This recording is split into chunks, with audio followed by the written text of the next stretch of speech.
Assalamualaikum warahmatullahi wabarakatuh. Izin memperkenalkan diri, nama saya Leko Indah Lia dari kelas C dengan NPM 2317051097. Pada kesempatan kali ini, saya akan menjelaskan kembali mengenai perbedaan arsitektur dengan organisasi komputer. Arsitektur komputer sendiri adalah atribut-atribut dari suatu sistem yang visible untuk programmer, atau dengan kata lain, atribut-atribut yang memiliki dampak langsung pada logis pelaksanaan program.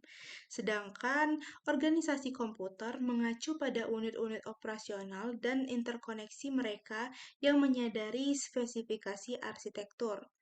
Contoh dari atribut arsitektur sendiri ini meliputi set instruksi, jumlah bit yang digunakan untuk mewakili berbagai tipe data, mekanisme input-output, dan teknik pengalamatan memori.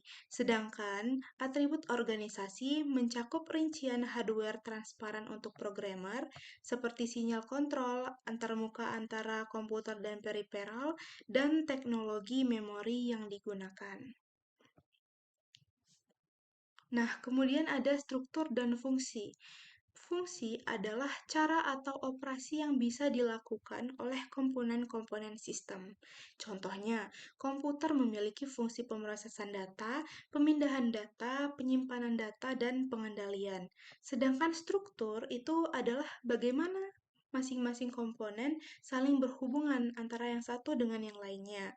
Contohnya, sebuah komputer memiliki struktur CPU, main memory, input, output, dan bus.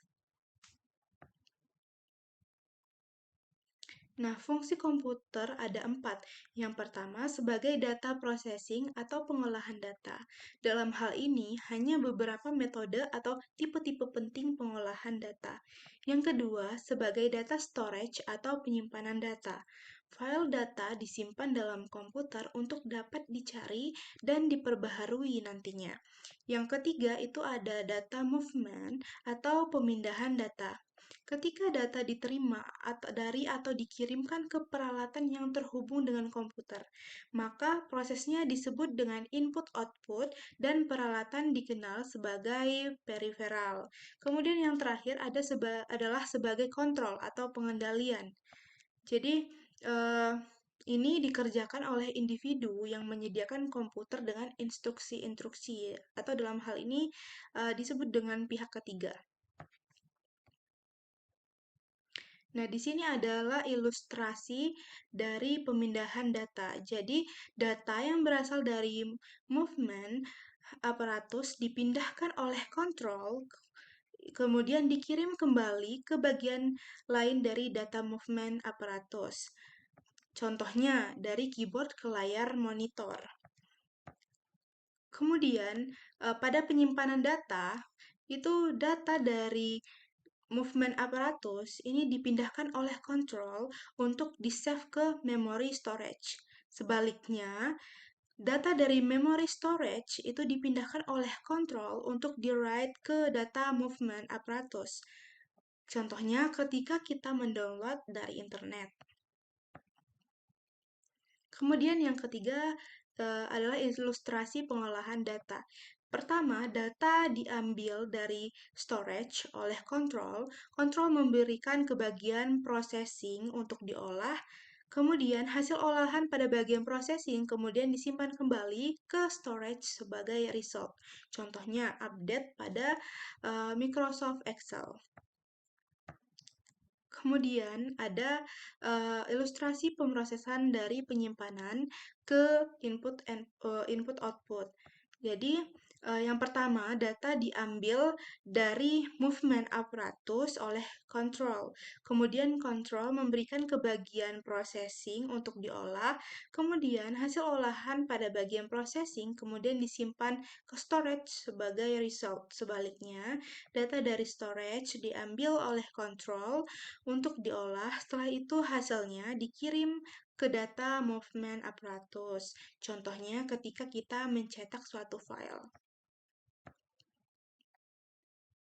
Nah, di sini ada struktur dasar komputer. Yang pertama itu ada Central Processing Unit atau CPU.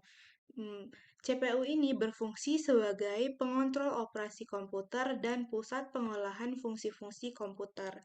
Yang kedua, ada main memory. Main memory ini berfungsi sebagai penyimpan data.